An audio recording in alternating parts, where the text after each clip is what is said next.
Sell কম দেখে বেশিরভাগ সেলাররাই নিজেদের প্রাইস কমাতে থাকে আর শুরু হয়ে যায় সেই প্রাইসের যুদ্ধ, যেখানে কাস্টমার জিতলেও অ্যাজ এ বিজনেস পারসন আপনি হেরে যান। মানুষ মূলত তিনভাবে সফলভাবে ব্যবসা করে। প্রথম, যাদের বাবা বা পরিবারের আগে থেকে ব্যবসা ছিল তারা সেই বিজনেসটাই করছে।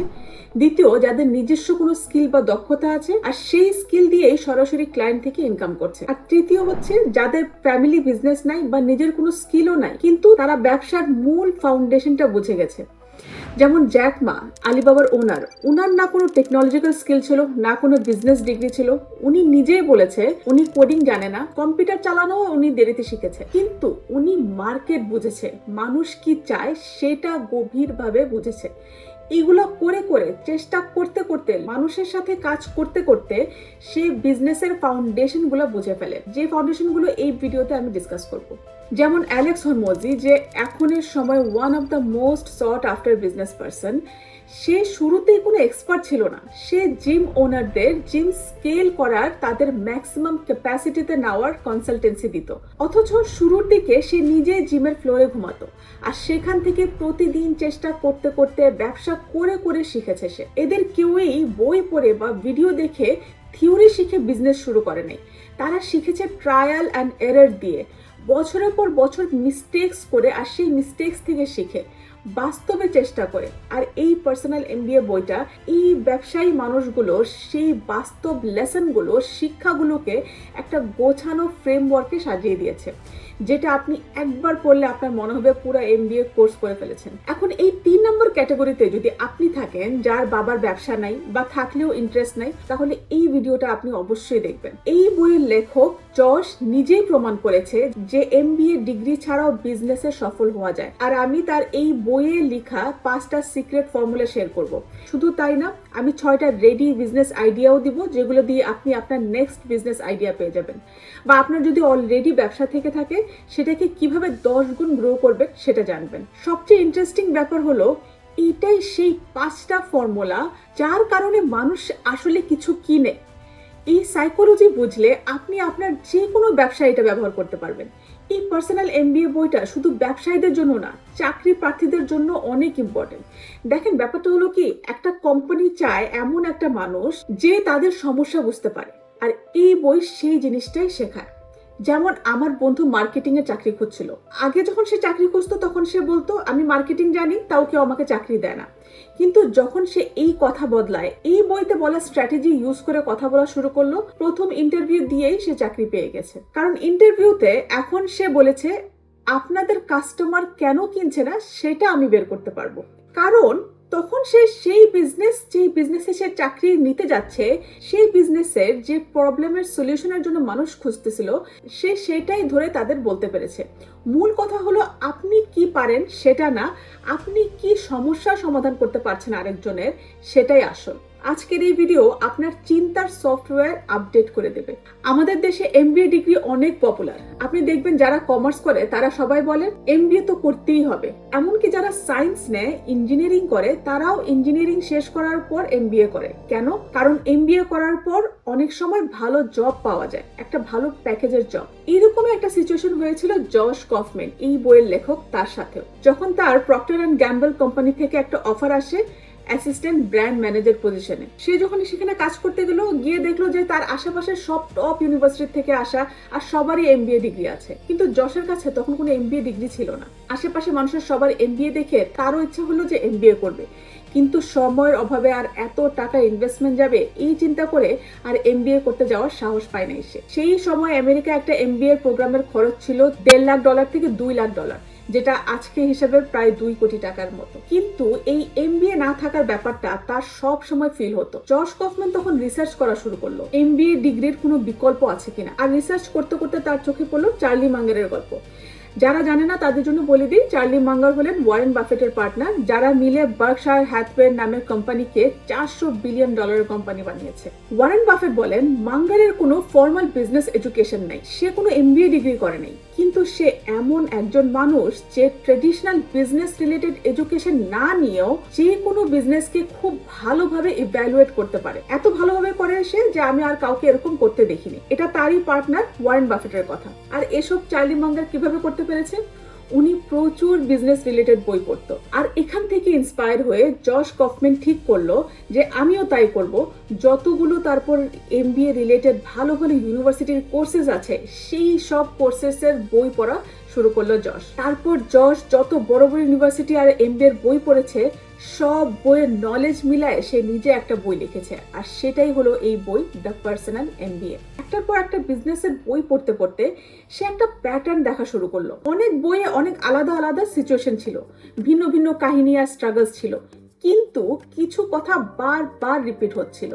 বেসিক্যালি সে সব ধরনের বিজনেসের ফাউন্ডেশনটা বুঝতে পারলো। এই ফাউন্ডেশনগুলো সে ক্লিয়ারলি দেখা শুরু করলো, আর একবার যখন কেউ এই ফান্ডামেন্টাল বুঝে যায় তারপর সে কখনো সেটা আনসিন করতে পারবে না, মানে ভুলে যেতে পারবে না। তখন সে যেখানেই তাকাবে সেই ফ্রেমওয়ার্কটা বুঝতে পারবে, মানে সে যেই ব্যবসায়ী দেখবে তার চোখে এই ফান্ডামেন্টাল গুলো পড়বে। আপনারও সেমটা হবে এই ভিডিওটা দেখার পর। আর আমি রিকোয়েস্ট করবো আপনারা পুরো বইটা অবশ্যই পড়বেন যেন আরো গভীরভাবে এই বেসিক ফান্ডামেন্টাল গুলো আপনি বুঝতে পারেন। হতে পারে আপনি ব্যবসা করবেন ভাবছেন, বা আপনি অলরেডি করেন, দুই ক্ষেত্রে এই বইটা আই ওপেনিং একটা বই হবে। জশ কফম্যান বলে যখন সে এত বই পড়লো, এত কোর্সে স্টাডি করলো, তখন তার কাছে একটা বেসিক ফ্রেমওয়ার্ক ক্লিয়ার হয়ে গেল। এই ফ্রেমওয়ার্ক খুবই পাওয়ারফুল। এই ফ্রেমওয়ার্কটাকে উনি 5টা সেন্টেন্সে ব্যাখ্যা করেছেন। কফম্যান বলে আপনি যদি একটা সাকসেসফুল বিজনেস তৈরি করতে চান আপনাকে 5টা জিনিসের উপর ফোকাস করতেই হবে। প্রথম, সবার আগে আপনাকে এমন একটা প্রোডাক্ট বা সার্ভিস দিতে হবে যেটা আপনার কাস্টমারের পেইন বা প্রবলেম সলভ করে। দ্বিতীয়, আপনাকে ফোকাস করতে হবে মার্কেটিং এর উপর। তৃতীয়, আপনাকে ফোকাস করতে হবে সেলস এর উপর। চতুর্থ, আপনাকে ফোকাস করতে হবে ভ্যালু ডেলিভারির উপর, মানে যা বলছেন, যা প্রমিস করছেন সেটা করতে হবে। আর 5 নাম্বার, লাস্টলি আপনাকে ফোকাস করতে হবে ফাইন্যান্সের উপর। মোটামুটি হিসেবে দেখলে এই 5টা জিনিসের উপর যদি আপনি ফোকাস করতে পারেন তখনই আপনি একটা সাকসেসফুল বিজনেস তৈরি করতে পারবেন। এই 5টার মধ্যে একটাও যদি ঠিক না থাকে তাহলে আপনার বিজনেস সাফার করবে। এখন এই 5টা জিনিসকে একটা একটা করে ডিটেইলে বুঝি। প্রথম আসে ভ্যালু ক্রিয়েশন, যেটা এই ভিডিওতে ডিসকাস করব, আর বাকি 4টা আমরা নেক্সট ভিডিওতে কভার করব। এই ভ্যালু ক্রিয়েশনটা আপনি বুঝলে আপনি বিজনেসের অনেক বড় একটা হার্ডেল আপনি পার করে ফেলতে পারেন, অনেক বড় একটা বাধা আপনি পার করতে পারবেন। আপনি বুঝবেন যে আপনার ব্যবসা কেন চলছে না আর আপনি কি কি ভুল করছেন, আর আপনি কিভাবে আপনার ব্যবসাকে একটা সফল ব্যবসা পর্যন্ত নিয়ে যেতে পারবেন। সো ভ্যালু ক্রিয়েশন হলো একদম ফার্স্ট স্টেপ। আপনার বিজনেস তখন পর্যন্ত উঠবে না যতক্ষণ না আপনি রাইট মার্কেটে আছেন, আর যতক্ষণ না আপনি আপনার কাস্টমারকে সেই জিনিসটা দিচ্ছেন যেটা তাদের দরকার বা চাহিদা আছে, মানে নিড বা ওয়ান্ট আছে। সোজা কথায় আপনাকে একজন ডক্টর হয়ে আপনার কাস্টমারের প্রবলেমগুলো ডায়াগনোজ করতে হবে, আর তারপর যখন আপনি তাদের প্রবলেমগুলো ধরাই দিয়ে তাদের সেই প্রবলেমের সলিউশন হিসেবে নিজের প্রোডাক্ট বা সার্ভিসটা অফার করবেন, তখনই আপনি সেল করতে পারবেন। এটা না করতে পারলে যে যত বড়ই সেলস পারসন হোক না কেন সে বিক্রি করতে পারবে না। কারণ যদি আপনার বায়ার সিদ্ধান্ত নিয়ে ফেলে যে তার এই প্রবলেমটা এত বড় কোনো প্রবলেম না যেটার সলিউশন লাগবেই, তাহলে আপনার সেলও হবে না। আর সেল কম দেখে বেশিরভাগ সেলাররাই নিজেদের প্রাইস কমাতে থাকে, আর শুরু হয়ে যায় সেই প্রাইসের যুদ্ধ, যেখানে কাস্টমার জিতলেও অ্যাজ এ বিজনেস পারসন আপনি হেরে যান। টেনশনে থাকেন কারণ আপনার বেতন দেওয়ার টাকাও উঠছে না। সো আপনাকে জানতে হবে আপনার কাস্টমার কোন কোন চাহিদার কারণে কেনে। কারণ মানুষ কিছু কেনার সময় লজিক্যাল হয়ে থাকে না, তারা ইমোশনাল থাকে। আমরা মানুষ মনে হয় যে অনেক কমপ্লিকেটেড, কিন্তু আমরা অতটাও কমপ্লিকেটেড না। আমাদের সবারই বেসিক নিড খুবই লিমিটেড। 5টা জিনিস বলা হয় যেটা বেসিক হিউম্যান ড্রাইভার। এই 5টার মধ্যে যে কোনো একটাকেও টার্গেট করলে আপনি একটা ভালো ভ্যালুয়েবল প্রোডাক্ট বানাতে পারবেন। এটা সার্ভিসকেও আমি একটা প্রোডাক্ট হিসেবে বলছি। প্রথম হচ্ছে ড্রাইভ টু অ্যাকোয়ার। আমাদের সবার ভিতরে একটা জিনিস আছে যে আমরা সবসময় কিছু না কিছু চাই। ধরেন আপনার বন্ধুর কাছে স্যামসাং S22 ফোন আছে, যেটা দিয়ে সে কল করতে পারে, মেসেজ করতে পারে, ইন্টারনেট চালাতে পারে, কিন্তু তাও সে 1.5 লাখ টাকা দিয়ে আপডেটেড আইফোন কিনে আনলো। কেন? কারণ সেই আইফোনটা শুধু ফোন না, সেটা একটা ইমোশন। অফিসের মিটিং এ এসে টেবিলে রাখলে সবাই তখন দেখলো, কেউ কিছু না বললেও মনে মনে ভাববে উনি টাকাওয়ালা মানুষ। জামা কাপড় ব্যাপারও একই। নিউ মার্কেটে 500 টাকার শার্ট আর আড়ংয়ের 2500 টাকার শার্ট, দুইটাই গা ঢাকে, কিন্তু কোনটা পরলে প্রাউড ফিল হয়? অবশ্যই আড়ংয়ের শার্টটা। মজার ব্যাপার হলো আমরা আসলে জিনিস কিনি না, আমরা কিনি অনুভূতি। আমরা কিনি আমি গুরুত্বপূর্ণ এই অনুভূতিটা, আমার দাম আছে এই অনুভূতি, আমি এগিয়ে আছি এই অনুভূতি। এটাই হলো ড্রাইভ টু অ্যাকোয়ার। এটা খারাপ কিছু না, এটা আমাদের মানুষের স্বভাব। আমাদের দ্বিতীয় প্রয়োজন হলো ড্রাইভ টু বন্ড, মানে আমরা সবাই চাই কেউ আমাদেরকে ভালোবাসুক। মানুষ আসলে একা থাকতে পারে না, আমাদের লাগে কেউ একজন যে বলবে তুমি আমার কাছে গুরুত্বপূর্ণ। যেমন ধরেন আপনি ফেসবুকে একটা ছবি দিলেন, কেন? কারণ আপনি দেখতে চান মানুষ লাইক দেখ, কমেন্ট করুক। সেই লাইক কমেন্ট দেখে মনে হয় আমাকে মানুষ পছন্দ করছে। এখন ব্যবসার কথা ভাবেন, যদি কোনো প্রোডাক্ট বা সার্ভিস মানুষের এই বন্ড তৈরি করতে সাহায্য করে, তাহলে সেটা হবে সোনার খনি। ফেসবুক মানুষের এই চাহিদাটাই পুরা করেছে, এই জন্য আজকে এটা one of the biggest social media platform. এখন এটা জেনে আপনার মাথায় আসতে পারে, ও এখন কি আমাকে ফেসবুকের মতো অ্যাপ বানাতে হবে? না, এখানেই টুইস্ট। আপনাকে ক্রিয়েটিভলি ডিফারেন্ট অ্যাঙ্গেলে চিন্তা করতে হবে। যেমন ক্যাফেগুলোতে শুধু মানুষ চা কফি খেতে আসে না, আসে বন্ধুদের সাথে আড্ডা দিতে। তাই ভালো ক্যাফেগুলো এমন পরিবেশ তৈরি করে যেখানে মানুষ কথা বলতে মজা পায়। স্টারবাকসের সিইও হাওয়ার্ড এক জায়গায় বলছিল যে তারা কফি বিক্রি করে না, তারা বিক্রি করে তৃতীয় স্থান, ঘর আর অফিসের পরে যেখানে মানুষ যায়। এই কনসেপ্টের জন্যই স্টারবাকসের ইয়ারলি রেভিনিউ হচ্ছে $32 বিলিয়ন, কারণ ওরা এক্সপিরিয়েন্স সেল করে, কফি না। মূল কথা হলো, যদি আপনার ব্যবসা মানুষকে লাভড আর ইম্পর্টেন্ট বোধ করায়, তাহলে সেই ব্যবসা কখনো ব্যর্থ হবে না, কারণ ভালোবাসা পাওয়ার চাহিদা কখনো শেষ হয় না। আরো কয়েকটা এক্সাম্পল দিয়ে এই টাইপের বিজনেসের হতে পারে যেগুলো, যেমন ফটো ফ্রেম সেল করা, পার্সোনালাইজড জুয়েলারি সেল করা, চেইনের নাম খোদাই করা, আংটিতে ছবি দেয়া। এগুলো দেখবেন নর্মাল চেইন বা আংটি থেকে দামি হয়, যেটা কাস্টমাইজ। কেন? কারণ এটা শুধু আপনার, কেউ আপনার মতো একই জিনিস পাবে না। নেক্সট যে প্রয়োজন মানুষের হচ্ছে সেটা হলো ড্রাইভ টু লার্ন।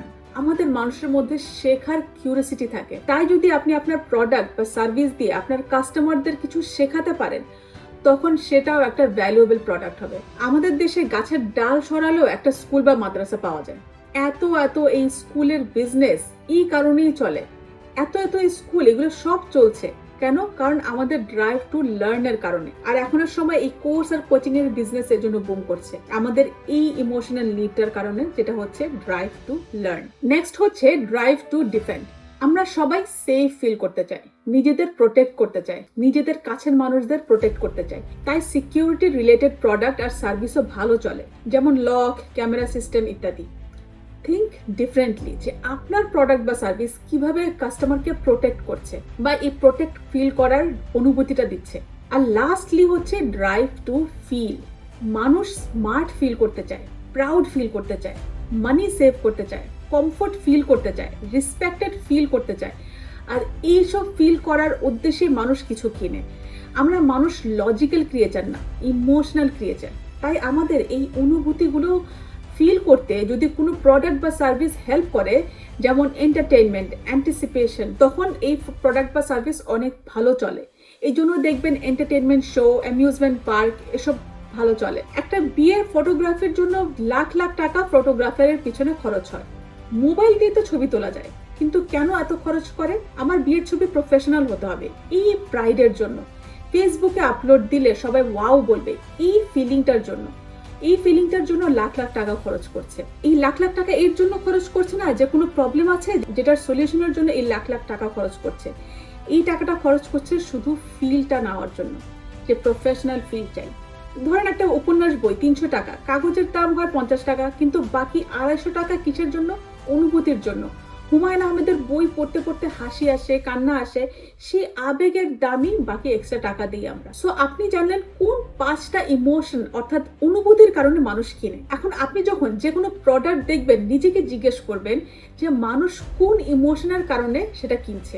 যেমন নেক্সট এই বইতে লেখক বলেছে যেটা 12টা স্ট্যান্ডার্ড ফর্ম অফ ভ্যালু, যেগুলো আপনি দিতে পারলে কাস্টমারকে, তখন তারা আপনাকে টাকা দিবে, which in return makes a business। মানে আপনাকে জানতে হবে যে এই 5টা ইমোশন যেগুলোর কথা বললাম, সেইগুলোকে আপনি কিভাবে একটা ভ্যালু আকারে মানুষের সামনে নেবেন। সোজা কথা, ব্যবসা হচ্ছে ভ্যালু ক্রিয়েট করা। এই ভ্যালু আপনার কাস্টমার হয় কোনো প্রবলেম সলভ করবে, নয়তো তাকে এই অনুভূতির কোনো একটা ফিল করাবে। সিম্পল। এমন 12 ধরনের ভ্যালুর কথা এই বইতে লেখক বলেছে। সেটা থেকে টপ 3টা ভ্যালু ক্রিয়েশনের কথা বলবো, যেটা জানলে আপনি আপনার ভ্যালুয়েবল প্রোডাক্ট আইডিয়া কিভাবে বের করবেন সেই প্রসেসটা জেনে যাবেন। আপনি প্রসেসটা জানলে আপনার জন্য ভ্যালু ক্রিয়েট করা আর বিজনেস ক্রিয়েট করা তখন অনেক সহজ হয়ে যাবে। তখন শুধু আইডিয়া আসলো, আর সেটাকে কিভাবে ভ্যালিডেট করবো, সেটার কোনো ডিমান্ড আছে নাকি, সেটার কোনো ভ্যালু আছে নাকি, সেটা না জেনে জাস্ট আমি বিজনেস ক্রিয়েট করলাম, তারপরে আমি হেরে গেলাম, সেটা আর হবে না। তো এই বেসিক ফান্ডামেন্টাল না জেনে ব্যবসাগুলো শুরু করার জন্য এত ব্যবসা ফেল করে। আর যে ব্যবসাগুলো ভালো করে তারা করে করে এই ভ্যালুগুলো শিখে তারপরে গিয়ে তারা সফল হয়। আপনার কোনো বিজনেস আইডিয়া থাকলে সেটাকে ভ্যালিডেট কিভাবে করবেন সেই প্রসেসটা বলবো এখন। আপনি যা নিয়ে বিজনেস করেন না কেন মিলাই দেখতে পারবেন যে কোন ইমোশন বা নিড পুরা করতে কাস্টমার আপনার থেকে কিনবে। প্রথম ভ্যালু হচ্ছে ফিজিক্যাল প্রোডাক্ট। যেমন ধরেন আপনি হ্যান্ডমেড সাবান বিক্রি করেন যেটা ল্যাভেন্ডার অয়েল দিয়ে বানানো। এখন এটা কোন ইমোশন দিয়ে কিনবে মানুষ? আমি প্রাকৃতিক জিনিস ব্যবহার করি এই ফিল পাওয়ার জন্য। তারা হেলদি ফিল করতে চায়, যারা স্বাস্থ্য সচেতন তারা কিনবে। এখানে দুইটা ইমোশন দিয়ে কিনবে কাস্টমার। ড্রাইভ টু ফিল মানে মানুষ চায় ভালো অনুভব করতে। প্রাকৃতিক জিনিস ব্যবহার করলে মনে হবে আমি নিজের শরীরের যত্ন নিচ্ছি, এই ফিলটা নেওয়ার জন্য। এটা একটা হেলদি ফিলিং দেয়। আর নেক্সট যে ইমোশন দিয়ে কিনবে সেটা হচ্ছে ড্রাইভ টু ডিফেন্ড। মানুষ চায় নিজেকে রক্ষা করতে, কেমিক্যাল থেকে বেঁচে থাকতে। মনে করে আমি ক্ষতিকর জিনিস অ্যাভয়েড করছি। এটা সেলফ প্রোটেকশনের অনুভূতি দেয়। লাশ কসমেটিক্স এর কথা শুনেছেন? ইউএস এর একটা সাবানের ব্র্যান্ড, হ্যান্ডমেড সাবান বানায় তারা। তাদের গ্লোবাল রেভিনিউ $1 বিলিয়ন। মানুষ তাদের সাবানের জন্য সাধারণ সাবানের চেয়ে 5 গুণ বেশি দাম দেয়। কেন? কারণ তারা এই দুইটা ইমোশন ব্যবহার করেছে ওখানে। নেক্সট হচ্ছে সার্ভিস বিজনেস। যেমন মোবাইল রিপেয়ারিং সার্ভিস একটা সার্ভিস বিজনেস। এদের কাস্টমাররাও দুইটা ইমোশনের জন্য কিনে। একটা হচ্ছে ড্রাইভ টু ডিফেন্ড মানে মানুষের সবচেয়ে বড় ভয় আমার ফোন নষ্ট হয়ে গেছে, রিপেয়ার হয়ে গেলে আমার জীবন আবার ট্র্যাকে এসে পড়বে। ফোন মানুষ কোন ইমোশনের জন্য ঠিক করতে চায় এটা তো আমাদের সবারই এখন পর্যন্ত জানা, কারণ এখন বেশিরভাগ কাজই আমাদের ফোনে থাকে। আর দ্বিতীয় যে ইমোশনের জন্য নিবে সার্ভিস সেটা হচ্ছে ড্রাইভ টু ফিল, স্বস্তি পাওয়ার জন্য। ফোন ভাঙলে মানুষ প্যানিক করে, ঠিক হয়ে গেলে রিলিফ পায়, মনে হয় সব ঠিক আছে এখন। মূল কথা হলো সাবানের ক্ষেত্রে মানুষ ভালো থাকার জন্য কিনে, আর রিপেয়ার সার্ভিসের ক্ষেত্রে সমস্যা থেকে বের হওয়ার জন্য নেয়। নেক্সট ভ্যালু হচ্ছে শেয়ার্ড রিসোর্সেস। শেয়ার্ড রিসোর্সেস মানে হলো আপনি একটা দামি জিনিস কিনবেন কিন্তু সেটা অনেক মানুষ ব্যবহার করবে আর সবাই আলাদা আলাদা পেমেন্ট করবে। যেমন জিম মেম্বারশিপ টাইপ বিজনেস। একটা ট্রেডমিল কিনতে 5 লাখ টাকা লাগে, সবার পক্ষে এত টাকা খরচ করা কঠিন। কিন্তু এখানে আপনি জিম খুলে ইকুইপমেন্টস গুলো কিনে 100 জন মানুষকে ব্যবহার করতে দিতে পারেন। প্রত্যেকে মাসে 2000 টাকা দিলে আপনার মাসের 2 লাখ টাকা আয়। 3 মাসের ট্রেডমিলের দাম উঠে যাবে। এখানে এই ড্রাইভ টু অ্যাকোয়ার ইমোশন দিয়ে সার্ভিসটা নেয় মানুষ। মানুষের ভিতরে একটা তাড়না আছে ভালো জিনিস পাওয়ার, কিন্তু সবার দামি জিনিস কেনার সামর্থ্য নাই বা ঘরে স্পেসও থাকে না, তাই শেয়ার করে নেয়। সে এই সার্ভিসটা নিয়ে ভাবে আমি বুদ্ধিমানের মতো কাজ করছি, 5 লাখ টাকা না খরচ করে 2000 টাকা একটা সুবিধা পাচ্ছি। এই ফিলিংটা তাকে গর্বিত করে। আমরা প্রাউড ফিল করতে চাই, ওই ফিলিংটা সেল করে এই বিজনেসগুলো চলে। মানুষ চায় ভালো জিনিস ব্যবহার করতে কিন্তু কম খরচে। জিমের মেম্বারশিপ আরো অন্য ইমোশনের জন্য নেয় মানুষ, যেমন একটা কমিউনিটির জন্য বা অ্যাকাউন্টেবিলিটির জন্য বা এনভায়রনমেন্টের জন্য। ড্রাইভ টু ডিফেন্ড ইমোশনের জন্য নেয় মানুষ, আমি নিজেকে হেলদি রাখছি, আমি অসুস্থ হতে চাই না, আমি বুড়ো হয়ে ডিপেন্ডেন্ট হতে চাই না, আমি ফ্যামিলির জন্য হেলদি থাকতে চাই। এইসব ইমোশন ফুলফিল করতে মানুষ জিমে যায়। ড্রাইভ টু ফিল এর মেইন ইমোশন গুলো যেটা মানুষকে কিনতে বাধ্য করে সেটা হচ্ছে প্রাইড এন্ড স্ট্যাটাসের কারণে মানুষ কিনে। ঢাকা ক্লাবের মেম্বারশিপ দেখেন, লাখ টাকা মেম্বারশিপ ফি, কিন্তু মানুষ মাসে 1বার 2বার বা 3বার যায়, আর গিয়েও ওখানে নিজের টাকা দিয়ে খাবার কিনে খায়, কিন্তু তাও মেম্বারশিপ ফি এত লাখ টাকা দিচ্ছে কেন? কারণ সে বলতে পারে যে আমি ঢাকা ক্লাবের মেম্বার। এই স্ট্যাটাসের জন্য। মূল কথা হলো শেয়ার্ড রিসোর্সেসে মানুষ শুধু টাকা বাঁচানোর জন্য আসে না, বরং আইডেন্টিটি, স্ট্যাটাস, বিলঙ্গিং এই ইমোশনসের জন্য আসে। তাই জিম বিজনেস করলে শুধু ইকুইপমেন্টের কথা ভাবলে হবে না, community building, progress tracking, social status এইসব ইমোশনাল নিড গুলো অ্যাড্রেস করতে হবে কাস্টমারের। সো এতক্ষণ ধরে যা বললাম সেটার মূল কথা কি জানেন? বিজনেস আসলে রকেট সায়েন্স না, এটা শুধু 5টা সিম্পল জিনিসের খেলা। মানুষের সমস্যার সমাধান করা, মানুষের এই ইমোশনাল নিডস গুলো বুঝে সঠিক মানুষের কাছে পৌঁছানো মানে রাইট মার্কেটিং করা, তাদের বিশ্বাস অর্জন করা যেটা তাদের ব্যবসার সেলস এর পার্ট ক্লিয়ার করবে।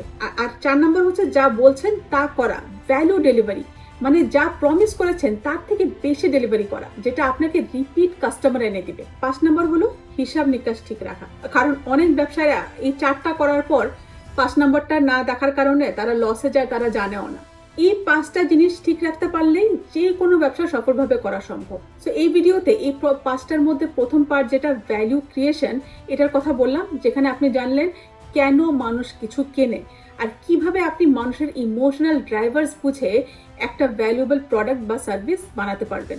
কিন্তু শুধু ভালো প্রোডাক্ট বানালেই হবে না, সেটাকে মার্কেটিং করতে জানতে হবে, সেটার সেলস কিভাবে আনতে পারবেন আর সেই সেলসটাকে কিভাবে সাস্টেন করতে পারবেন সেটা জানতে হবে, কিভাবে আপনি ভ্যালু ডেলিভারি করবেন জানতে হবে, আর কিভাবে আপনি ফাইন্যান্স ঠিক রাখবেন সেটাও জানতে হবে। নেক্সট ভিডিওতে আমি বলবো বাকি 4টা ক্রুশাল পার্ট একটা বিজনেসের জন্য যেটা দরকার, কিভাবে আপনি স্মার্ট মার্কেটিং করবেন, কিভাবে মানুষের বিশ্বাস জিতে সেলস করবেন, কিভাবে ভ্যালু ডেলিভারি করবেন যাতে তারা আবার ফিরে আসে, আর কিভাবে ফাইন্যান্স ঠিক না রাখলে আপনার লাভের টাকাও শেষ হয়ে যাবে আর আপনি বুঝবেনই না যে এত টাকা কোথায় বের হয়ে গেল আর কেন আপনি লাভের মুখ দেখছেন না। প্রফিট ছাড়া এই সব কাজ ব্যর্থ। আর এই 4টা পার্ট না জানলে আপনার সেরা প্রোডাক্টও মার্কেট ফেল করবে। তাই অবশ্যই নেক্সট ভিডিওটা দেখবেন। এই ভিডিওটা অনেক লম্বা হয়ে যাচ্ছে, তাই এই ভিডিওতে সবকিছু দেই নেই। আমি যখন প্রথম ব্যবসা শুরু করেছিলাম তখন কোনো স্কিল ছিল না, মেন্টর ছিল না, কোনো গাইডলাইন ছিল না, ইউটিউব শুরুই করতে পারছিলাম না। অনেক ভুল করেছি, অনেক টাকা নষ্ট করেছি। আপনাদের যেন সেই ভুলগুলো না করতে হয় সেই জন্য আমি এই ভিডিওগুলো বানাই, আমার মিস্টেকস, আমার লেসেন্স, আমার এক্সপিরিয়েন্স শেয়ার করে। আমার স্বপ্ন হলো এই চ্যানেল থেকে অন্তত 1000 জন সফল উদ্যোক্তা তৈরি করা। আপনিও হতে পারেন তাদের মধ্যে একজন।